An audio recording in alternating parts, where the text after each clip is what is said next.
দেখুন আমরা নবান্নতে ডিউটি করছিলাম। আমরা নবান্ন ফায়ার কন্ট্রোল থেকে নবান্ন কন্ট্রোল থেকে আমরা ফোন পাই। আমাদেরকে জানানো হলো যে এরকম একটা জায়গায় এইভাবে আগুন ধরেছে, এবং আমরা সেখানে সঙ্গে সঙ্গে মুভমেন্টটা করি। এবং আমরা এসে যখন দেখছি টোটালি বাসটা কমপ্লিটলি জ্বলছিল, এবং সেটাকে আমরা চেষ্টা করেছি নিয়ন্ত্রণ করার অ্যাট দ্য প্রাইমারি মুভমেন্ট। এখন আমাদের আরেকটা বাউজার আসছে। আমাদের ভয়াবহ ছিল। যাত্রী আমরা এসে কাউকে কোনো ইনজিওর্ড বা কেউ এই ধরনের কোনো যাত্রী পাইনি। আমরা এসে দেখছি যে বাসটা শুধু জ্বলছে। আমরা সঙ্গে সঙ্গে আমাদের যেটা করণীয় আমরা সেটা করলাম, এবং এখন আমরা আরেকটা গাড়ি ডেকেছি। আমাদের দুটো ইঞ্জিন এসছে, আরেকটা ইঞ্জিন ডেকেছি। সেটা আমরা এখন কিছু বলতে পারবো না, সেটা ফরেন্সিক ঠিক করবে। আমরা যদি ফরেন্সিকের চিঠি দেই, তারা ঠিক করবে কিভাবে লেগেছে না। একদম একটা বিষয় যেটা জানা যাচ্ছে, এই বাসের আগুন লেগে নিচে হসপিটাল পড়েছে, এখানে আমার কোনো এরকম কোনো নলেজ বা আমাকে কোনো পুলিশ পার্সোনাল কেউ আমাকে জানায় একদম নেই। আমার নাম সাব অফিসার রবিদুর দত্ত।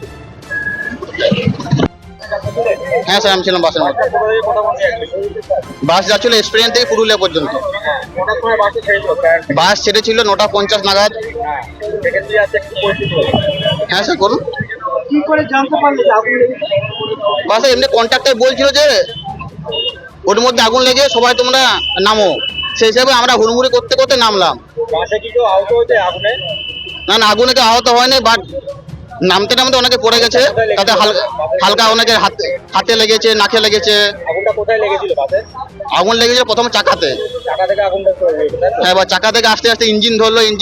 ইঞ্জিন থেকে বগির উপর যা মাল ছিল, ভিতরে আপনার সিট থেকে শুরু করে ইচ অ্যান্ড এভরিথিং সবকিছু আগুন চলে গেল।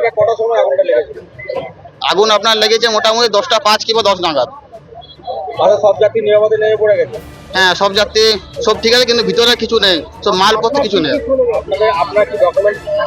হ্যাঁ স্যার, আমার স্যার রেজাল্ট, আধার কার্ড, ভোটার কার্ড সব কিছু আমাদেরও।